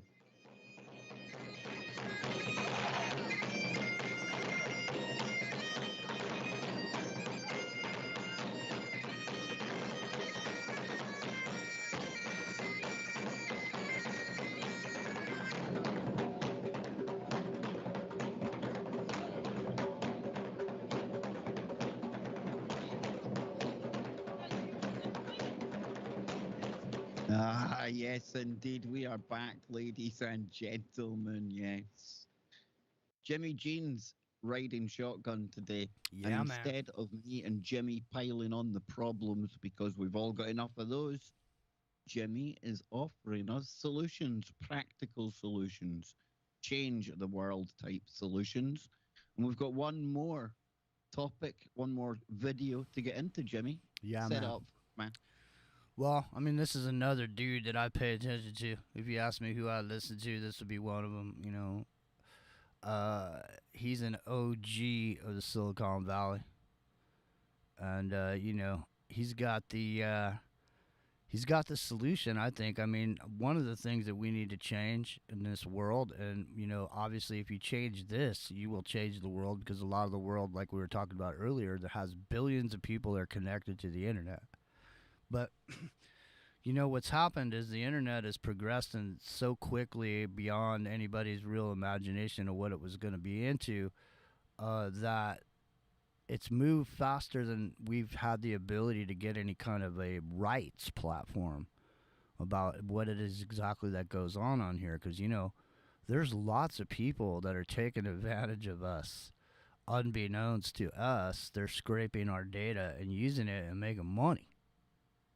So if information is the new oil, like they say, and your data is currency, then I think his idea there, Kev, of taking control of for that. people who might not, like, they might think, oh, data currency. Listen, Microsoft tried to buy Discord for 18, not million, billion, to get their hands on a messenger service. It's not about the messenger service. It's about the people on it. It's about the info you're piling into it, folks. And that's why you see big money in the kind of tech realms, because a lot of this, and a lot of the stuff you get for free, right? You get nothing for free. If something's for free, you're the product. Never forget that. Can I make a point? The data. Can I make a point? Because I think people really don't conceive of what data is. What scraping your personal data is. What is that? Because people think, oh, you know, what does it mean? I'm going to tell you what it means. It means if I can scrape that data off of you, then that means there's a technology out there that I can use that data against you to market you into doing what I want you to do. Understand that. So when Google says, I can predict what you're going to do with a 99.9% accuracy, you better best well believe that's what they can do. And you think of Cambridge Analytica, the 5,000 data points. It wasn't just so that they could get to know you Americans out there. It's so that they got to know you to the point where they knew what buttons to press. That's what I So they mean. get you to behave in the way that they were getting paid to make you behave. That's what Jimmy's getting at. Yeah, and that's a machine, ladies and gentlemen. Okay, let's understand what this machine does. So it means if Kev Baker and Jimmy Jean's machine is over here, and we have put together, we've integrated a bunch of services that we can buy out. We could literally manipulate whole groups of people because we have the money to do it. So we have the money to put together the data scraping that's necessary in order to gas a whole group of people. So listen, being in control of your data means a lot more than a lot of people think. And I just want to say, I'm just saying, in every stroke, you provide input, you're providing psychological data into the giant machine that's learning with every single keystroke of every single computer across the world. That's what the hive mind means. So moving people in a direction at this point what you're talking about from a rudimentary standpoint that's gone on all the way up until this point, was, you know, just anything. Shakespeare was social engineering. Okay, so you know, from that point, from sitting around the campfire to where we are right now, every single bit of psychological data is available on every single person. So, and if you have the technology at your disposal and the money to buy that technology, let's say you're the government, you have technology that's not even available to the public that you can use. So, I mean, our ability to even comprehend what goes on in the Silicon Valley. I mean, there's a video you can go see out there. It says, it's called Cybertopia, Visions from the Silicon Valley or something like that. There's a part in there where the guy goes, governments? He goes, man, we're from the future. You know, your governments don't mean anything. It's like, man, we're the ones controlling the internet. So, get in control of your data, man. Don't give your eyeball up down there at the Burger King for a free burger. You know, there was people that were giving up DNA down at the ballpark to get a beer in America. Free beer at the ball game. Come on over. Give us a sample, you know. Don't do it. Get in control of your data. Are you ready to roll that tape, bro? I don't hear it. Oh, there it is. Hello. Yes. What is data? Imagine 2 of your old college friends just had a baby. They post a selfie. And of course it's adorable. And of course you like it. But soon you notice that your news feed starts to change. You see promotions for a baby sling that would be perfect for new parents, and it's even got a logo of your old college. And look, there's a discount. So, you buy it. You've got a gift for your friends. A store's made a sale. And somewhere there's a giant tech company that just earned a little commission on the whole thing. An incredible cloud of transactions like this is the value that makes the digital economy as it is today. I'm here to tell you that you're being shortchanged. The road you're on, John Anderton, is the one less traveled. I came up with a few crazy scenes in Minority Report. The one where our hero is trying to run away from the police, but he's being grabbed by each billboard into advertising so they can see where he is. A bit of your metaverse right there, folks. Yeah, hey, hang on one second. There's a term that he just said. He goes, and the way he said it, so I want to point it out. He said, you walk down this hallway and you get grabbed into advertising. Grabbed into. The reason you should pay attention to that, grabbed, means that you've been hit with facial recognition or some sort of retina scan at a distance by the system. So like you walking down the hallway and all of a sudden you look up and it scans your eyeball. It knows it's you and you knows you got a dog, and when you walk by that screen, it sucks you into the advertising because it shows a picture of the same kind of dog that you have.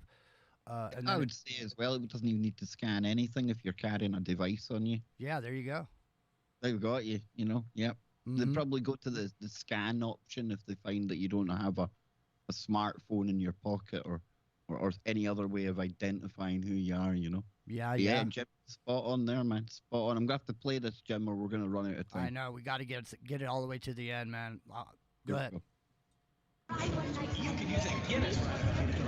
It was supposed to be cautionary, but instead people just think it looks cool. And in Silicon Valley, to this day, decades later, people say, oh, that new thing you're designing, it looks like it came out of Minority Report. That's so cool. And I'm like, oh, God, like, what does it take? What does it take for people to recognize a dystopia? I kind of feel like it backfired. What has happened is heartbreaking. The whole world has become darker.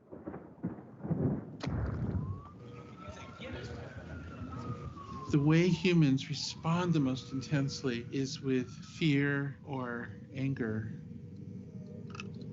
People who are afraid, people who are angry, they pay attention. We've created a whole civilization based on tricking each other. Let me show you what I mean. In order to sell you that baby sling, a social media company used data. They know a world of things about you and your friends, the least of which are that your friends just had a baby, that you all went to the same college. But there's even more. The algorithms that run the whole thing They're always adjusting, doing little micro experiments to try to find that little variation that'll keep you clicking, that'll get you to click on buy.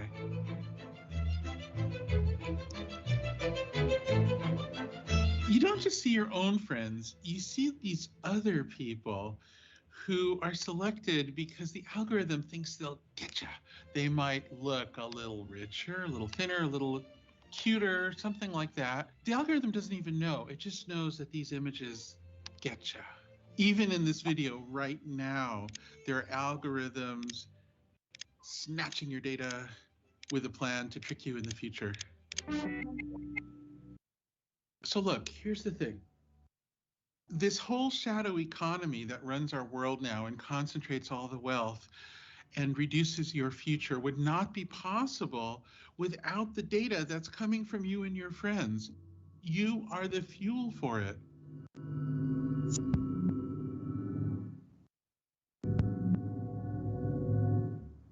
You're giving away all your data for free. You don't know what data has been taken from you. You don't know how it's ultimately used. You don't have any opportunity to take pride in it. You don't have any opportunity to make it better. To you, it's a mystery, so you pretend it's nothing, but it isn't nothing.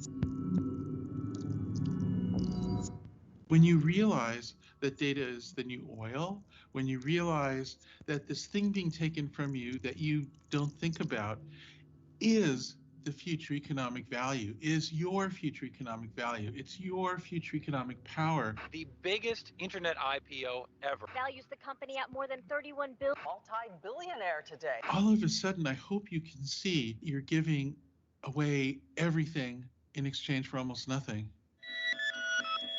We need to affirmatively, positively invent a different system that doesn't screw everybody up in the first place. And you know what? I think we have a solution. I think we have charted a way out of this mess. And I really can't wait to tell you about it. You know, I like this guy. I watch a lot of his stuff. It was Jimmy that first put me onto him. But I can see potential, Jimmy. And we'll just briefly touch on it here. And I'm not criticizing this guy. But a lot of talk about how jobs are going away. Mm-hmm. We're going to be moved on to a universal basic income. Mm-hmm. And I actually think that this could be one of the ways that they'll allow people to make extra coin. Yeah, man. This may be a way to some aspects of your data. Not that they won't be using it anyway, but maybe allow you to sell it on to other companies that aren't in the club kind of thing, you know? Or maybe there's a way for somebody on the back end to capture your data, use it to make money, and then take that money and do some weird investment tricks with it where they could fund it back to you and feed it into your existence. So really, I know. You have George Church. No, he's like one of the top tier transhumanists, and he had a company. I'm not sure if it's still on the go or if it went defunct, or I'll need to check. I think it's called Nebula, and it was about medical data, your medical records, your own medical stuff, where you would be able to then go to pharmaceutical companies that are buying that data off other companies as it is right now. 23andMe, all these DNA places. Yeah. And you would cut out the middleman. You'd be able to make money from your own medical records. There you go. That was another one I'd heard along similar kind of lines. There you go. These are ideas that literally can change the world, man. And, for you. See, the thing is, we said 5 ideas that could change the world. These 5 ideas right here could change the world for you because you know about them. So now you know on the Kev Baker Show. Go ahead. There we go. Now you know. We made a very particular and gargantuan mistake around the turn of the century. 10, 9, 8. We had these 2 incredible drives. Happy 2000! One was everything should be free. No more paying for music or newspapers. Everything should be owned by the people, shared by the people. But We loved tech entrepreneurs. We loved Steve Jobs, the hero hacker who became a millionaire and a billionaire. So how do you combine, I'm going to make a Venn diagram with my fingers, socialism, everything must be free, capitalism, we have to have tech heroes. There's one little space in the middle, and that little space, you know, the advertising model started out really cute, but the computers got more and more powerful. The algorithms got more sophisticated. Everything built up, until it turned into this crazy behavioral manipulation scheme. There you go. Behavioral manipulation scheme. You Yeah. can't spell it out any clearer than that. No. So how do we fix this? The simplest way to get this idea is you'll get paid for your data, and more than you think. Plus, you'll pay for services that are free now, but in the balance, you'll do better. My colleague Glenn Weil and I are charting out how to make a better future, how to make a future where people feel their value, earn their value, and have dignity. All right, what's our banner? What do we call this thing? We call this body of ideas data dignity. You should have the moral rights to every bit of data that exists because you exist, now and forever. In a dignified data future, when your friends have that baby, they might still post about it, but they're going to potentially make money from that data. They'll be able to understand, decide, and earn if they want to, and you'll be able to as well. Let's say you do buy a baby sling. Your data might have been used to help promote that thing to you. In a dignified data future, you're going to get paid, and you're going to get a royalty over time as that system is used. Okay, so how does this work? We'll have to invent a lot of things. So we need to keep track of where somebody's data ends up. We need to have a universal way of people getting paid and paying, and it's all totally doable. We have to invent a new kind of entity that is an entity that would look out for your interests, would deal with all the technical and complicated stuff for you, that you would be able to trust by law. So this new kind of mediator is called a MID. It stands for Mediator of Individual Data. A MID is an organization that's bigger than an individual, but smaller than a whole nation. A MID is a little like a labor union, where they're still enjoying some strength in numbers. Some MIDs will be easy to get into. There'll be tens of millions of people in them for certain kinds of sort of ordinary data, let's say. There'll be other MIDs that'll be hard to get into. Every MID will set its own terms. Millions of people will join the same MID. It'll be like getting car insurance or something that's very routine. Some MIDs might pay you incrementally in little micropayments. Others might pay you every month or every year or average it out over years, so it's really predictable. And that means you're not just going to earn in the moment, but you'll build up a stream of income from your data that will become like a pension in a new world. That's actually a compelling world. It's a world that can exist. When people hear about these ideas of data dignity, they often push back. It doesn't sound possible. It sounds weird. Well, I'm going to answer all of those concerns. 4 criticisms of data dignity. My data earnings will be too small to be worth it. Not true. The whole world of Silicon Valley is powered by your data. These are trillion-dollar companies, and the value comes from your data. It's absurd to say it's not worth anything. It's absurd to say that you wouldn't make any money from it if you could. We make an estimate that a small family could, in the very near term, earn something like $20,000 a year from the value of their data. People will never pay for Facebook. People used to think that paying for video would be horrible, and then Netflix happened and we got peak TV. Like, when you pay for stuff, it gets better.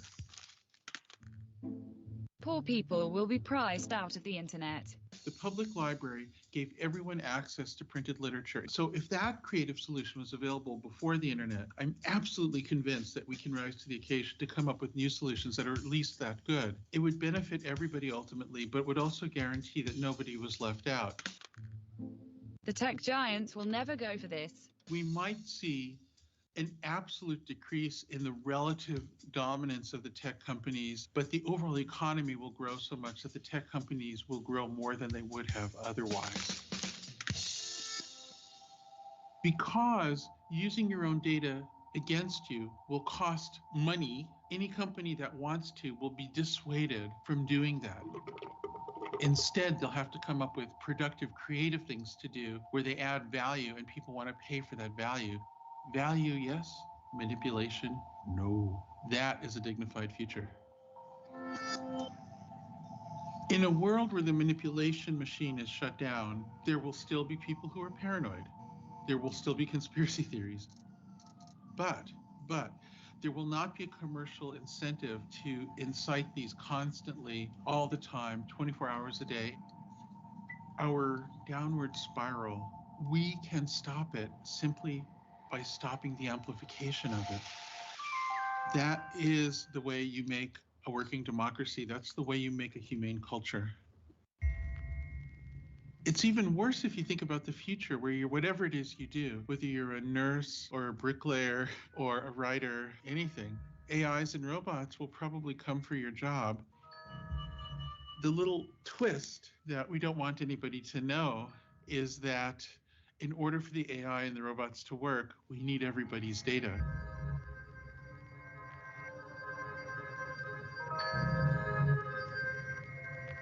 Let me tell you a story. I had an experience that moved me terribly. I met with a group of elite, brilliant high school students. They collaborated on the questions.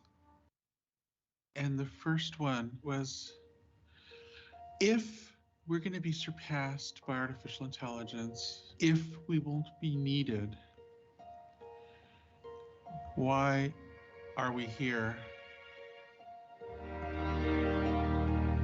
I just realized that what we're doing now with our current culture of technology that's so tech-centric and just pretends that all the people out there giving us the data don't matter, that culture is sending a message of human obsolescence. We hear this so often and so much, and it breaks my heart. If you can't see that, try, for God's sakes. It's so important. Don't believe that you're worthless. It's a lie. Don't believe it. I'm certain that a dignified data economy is not an option, but a necessity.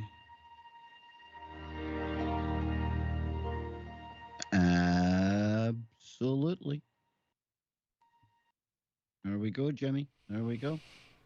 So, Jaron Lanier is one of the OGs of the Silicon Valley. You know, there you go. I mean, there's that. That is definitely, you know, we got 2 minutes or so left, and I think we fulfilled our agreement. 5 ideas that could change the world, and like I said, the last thing is it's an inside job. So remember, you know, if you want to change the world, you only can change yourself. By changing yourself, boom, there you go. Your world instantly changes. So, you know, you can decide how to look at every single thing that happens every single day, and decide how you're gonna land on it, what you're gonna do about it. That's called being conscious. That's, in a sense, consciousness without having to climb to the top of the mountain. Being conscious of what you do, what you say, how you treat people as best you can. It's hard to be conscious of every single thing. Breathe in, breathe out, breathe in, breathe out. Chew that food, 100 times, that kind of stuff. That is a meditation. If life's a meditation and you have the opportunity every single day to change the world, do it every chance you get. Kev Baker Show. Indeed. Wow, what a good show. 2 hours and not one problem did we leave you with, folks. Jimmy definitely fulfilled his promise that he made to the audience yesterday. And I've enjoyed this. I like shows where we look at something different as opposed to constantly going over all the same old problems in the world, because you know all the problems. Me and Jimmy know all the problems. Everyone's talking about them. Not enough people looking forward and trying to make that change. So, Jimmy, you, of course, have your own show. What have you got planned coming up? Let the people know when they can hear you, what they're going to be hearing, etc. Well, I don't know. I all I can say at this point is I'll be there tonight at 10:30 Pacific with the Epic Journeyman, and a couple other people, and we'll get into something. I mean, at this point, I gotta say, I gotta go have a cigarette after saving the world here on the Kev Baker Show. It's been a time. I tell you what, dude, it's like hard work, isn't it? It is. Saving the world's hard work, but somebody's got to do it. And, you're not afraid to step out on a limb. And, I'm not afraid to go out there with you. You know why? Because we can all fly, man. Fly on. Fly on. These are shows that get you in trouble, folks. No, I'm only saying that because it's like cliche for alternative media. Yeah, but listen, I want to thank everyone for being here today. And it's because all of you continue to tune into shows like mine, like Jimmy's, and like you hear on TFR Live as well as shows on there. That encourages me because A, I know I'm not alone, and B, I like to think there's a lot more clever people out there than me and Jimmy that literally will take the information and we will change, maybe not the world, but we'll hopefully change somebody's world. So with that in mind, wherever you are, make it TFR. Scotty Lopez on with me tomorrow. We are out of here.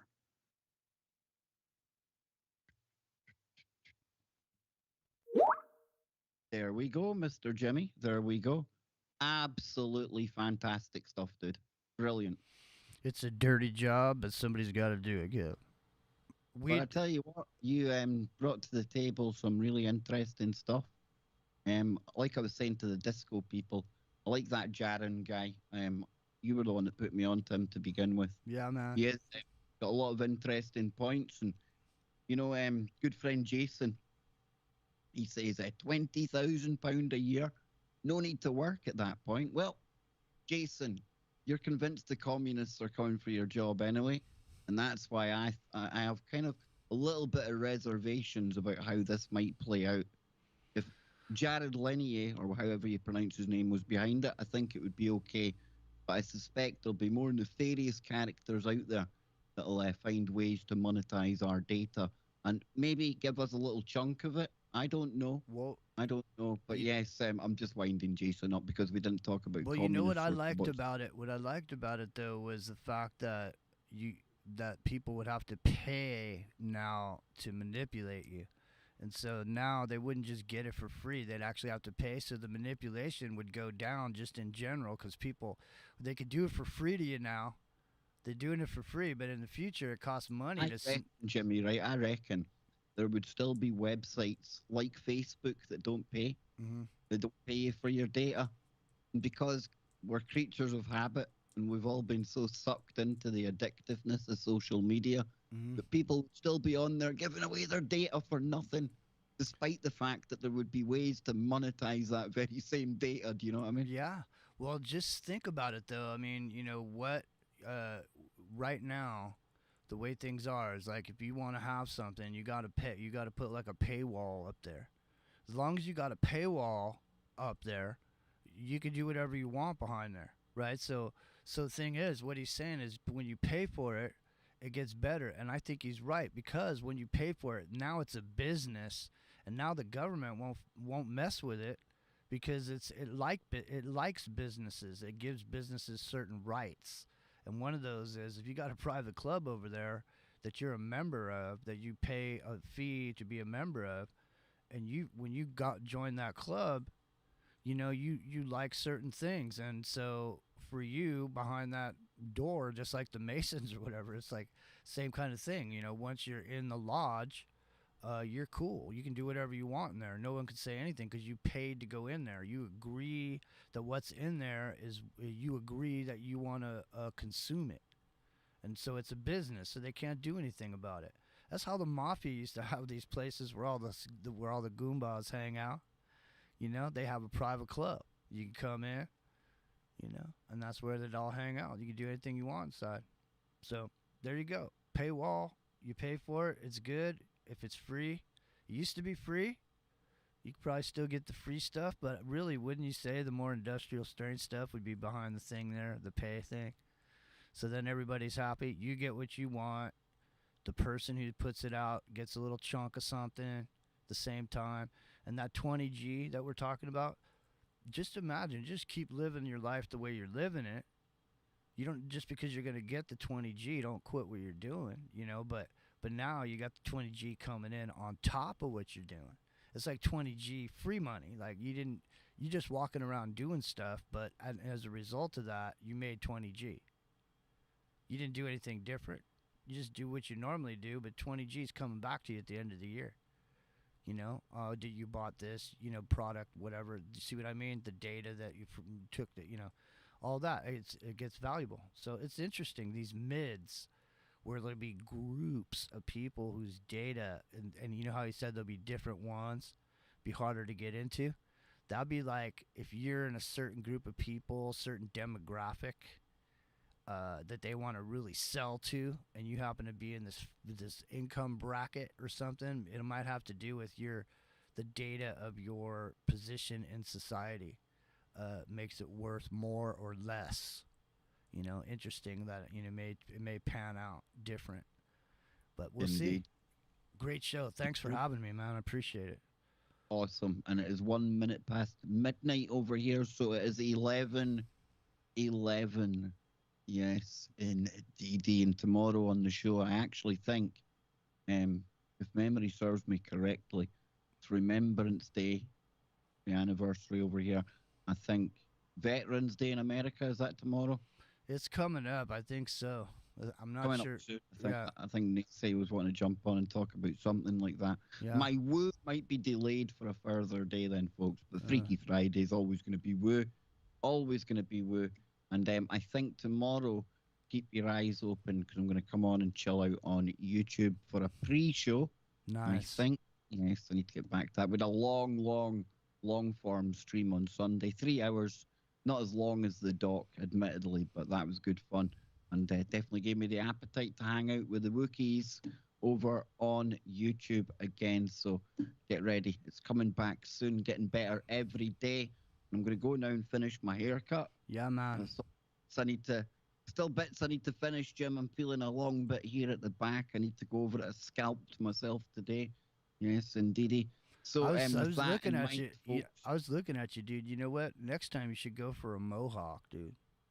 Nah, I'm too old for the mohawk, dude. No That's way, like dude. crisis things happening. Nah, man, the mohawk will make you relevant when you walk down the street, especially if you get remember how they used to do the spikes? Yeah, nah, man. In Glasgow, you gotta be careful what hairdo you give yourself, or you're just making yourself a target for abuse. I bet you if you walk down the street with a mohawk and some spikes in your kilt with a sword on your hip, I bet you no one would fuck with you, man. Dude, a sword on your hip in Scotland. You can barely buy a kitchen knife if you're not like working in a kitchen over here. Really? You ain't getting away with walking about with a blade that size, dude. Well, let me just say, man. I mean, what did they took away the Scotsman's, mythical weapon of destruction, man? A bit of a problem with knife crime when you ban guns. Jeez. That's all I'm gonna say. Man. Dude, Glasgow's got like the history of Glasgow. You can go back to the 50s, 60s, 70s, and we had the razor gangs over here. A lot of boys your age, Jimmy, have got a big line down here. That's where if you're a bad guy in Glasgow, you got the chib. That's what they call it, man. Yeah. Damn, that sounds like just a little cut there, and then it just rips open. I never heard of it. I've never heard of it. I've never heard of it before, dude. But you should write a book about that, man. That is cool. The razor gangs, there's a lot of stuff been done about that. Yeah, never even heard of it before. Wild times, dude. Wild times. We could talk about it next week or something. I'm gonna check it out, man. I'm gonna check it out. Characters, yeah. That's trippy. All right, cool. Well, listen. Called Jimmy Boyle. He used to go about with cutting people up. You're a bad guy over here, Jim. If you talk out of turn, or there's repercussions. It's not as bad as that now, but it's just and that's it. Yep, indeedy. So listen, on that note, we're going to get out of here. But remember, you can catch Jimmy on Into the Microcosm on Aftermath FM and on Into the Microcosm YouTube channel. So with that said, let me play a little bit of music, Jimbo. All right. And we'll turn off the stream. We'll say cheerio, and then we'll be out of here. Thank you all for tuning in, folks.